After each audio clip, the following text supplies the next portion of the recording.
There has been an interesting resurgence of old digital point-and-shoot cameras lately. I fortunately had to pack my old one into one of our shipment boxes that came over to New Zealand with us, tucked in amongst all of my movies and other stuff. I decided to pull it out and kind of see how it holds up now 16 years since I got it in 2008. I made a lot of memories with this little camera over the years. It felt fitting to give it another day in the sun. Let's take a look at my first digital camera.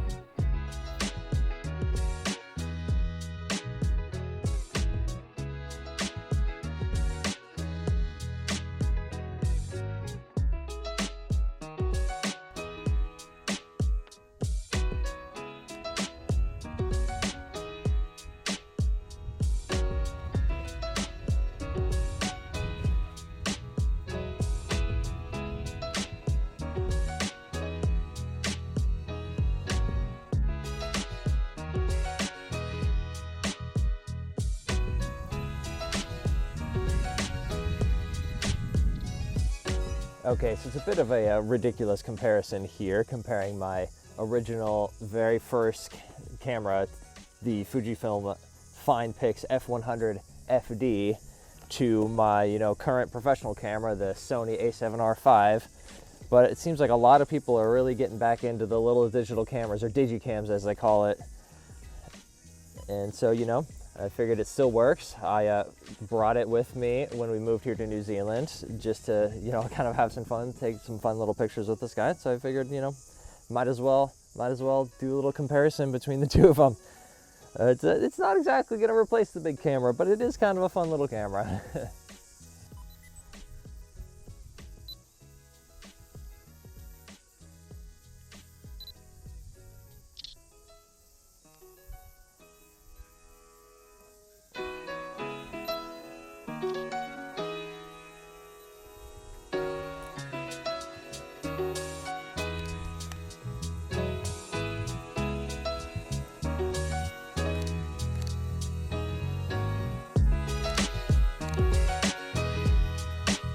Something I'm actually liking quite a bit about the little camera is that it's got a big old zoom range. It goes from pretty wide to pretty tight. It's like 24 to almost 135. Like, that's pretty solid. I have to change lenses with this one just to kind of cover that same range. So for a lot of just kind of running around getting cool stuff photos, that's actually pretty nice. I think that's why a lot of people use like a 24 to 105 or a 28 to 135, something like that. But I don't get the same quality as I do here with the GM lenses, that's for sure. This little camera does have a video mode. I think it does a 640, 640p, 640i, something like that.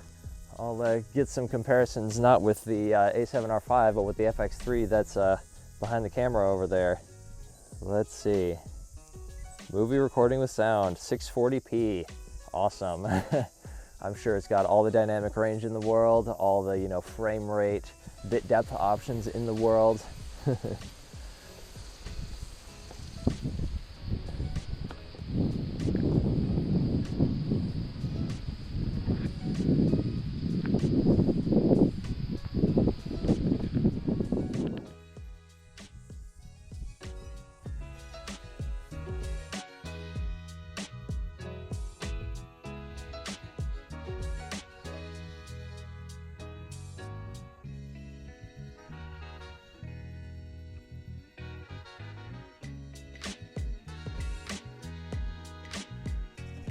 There's not much of a comparison between the little camera and the big Sony A7R5, but that's not really the point. The point is that this camera is really what got me into photography as a concept. Like, yes, it didn't really teach me the concepts of aperture, shutter speed, ISO, white balance, all that, but it got me into composition, and it got me into being actually interested in it. And man, I took a lot of photos of my Lego creations with this little camera, and that taught me about lighting and 3-point lighting and lighting for, you know, a backdrop. I'll put quite a few of those photos here. And this little camera kind of handled anything I threw at it at that point, and you know, that's kind of what I needed. And you know, as a high schooler and early, you know, university student, this kind of was there just to kind of capture memories for me and my parents as I kind of was in that part of my life.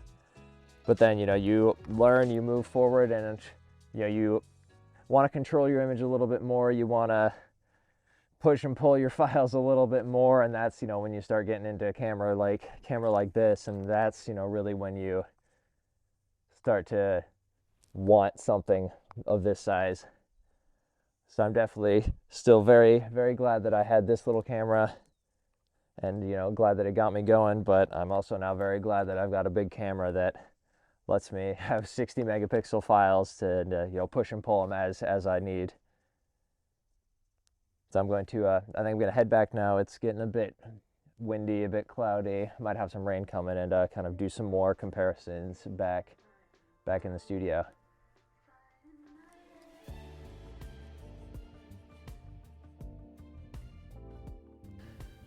It's been a couple of days. I've looked at the files from both of the cameras, you know, on my computer, and I'm not gonna lie, it's pretty rough for the little point and shoot, but that's not really that much of a surprise.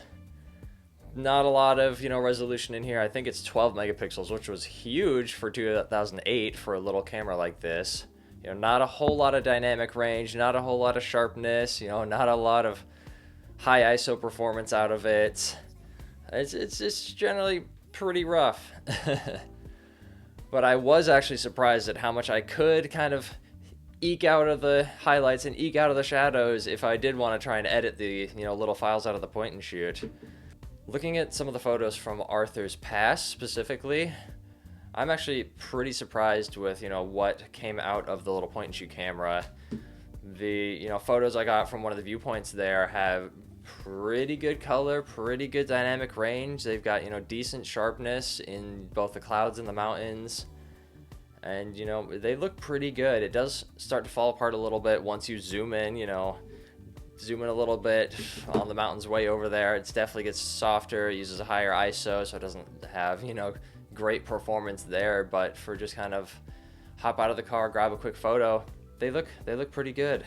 I did, you know, take some comparison photos with the A7RV at pretty much the same spot with about the same focal length, about the same, you know, framing as I did with the point and shoot. And I mean, obviously they're better. That's not the comparison here. I think the main takeaway is that, you know, it's nice to just kind of have something that's quick, that gets you a bit more zoom than maybe your phone does. And, you know, it doesn't have to be a 16-year-old camera like this one. It can be, you know, something that's more recent from, you know, Panasonic or Sony or someone. But, you know, it's nice having this little guy versus the big boy.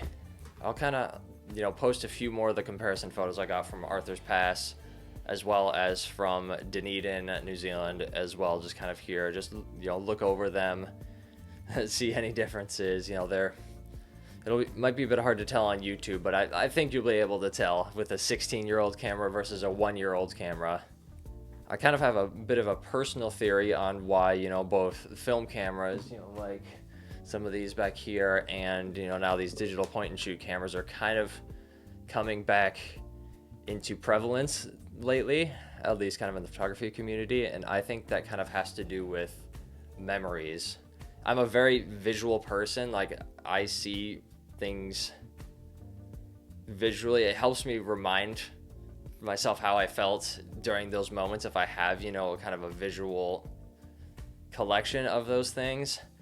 So I think that for me, a lot of my childhood was taken on, you know, kind of film cameras. So my memories of that era of my life kind of have a bit of a cast of the, you know, film look over them, even, you know, though they were my memories at that time, because, you know, looking back at them with photos that my parents took, that's kind of what they look like. So that has influenced how it kind of looks in my brain, if that makes sense.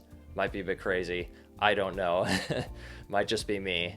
But I think that's also kind of how some of this resurgence with the digital point and shoots, it's influencing kind of a younger generation from me, because this is kind of how a lot of their childhood was captured, was on the little digital point and shoots that came out in, the year 2002 through 2011 or something like that. So they kind of have a bit of that nostalgia filter with the images out of this camera, whereas I have, a bit of the nostalgia filter growing up in the 90s out of, a camera like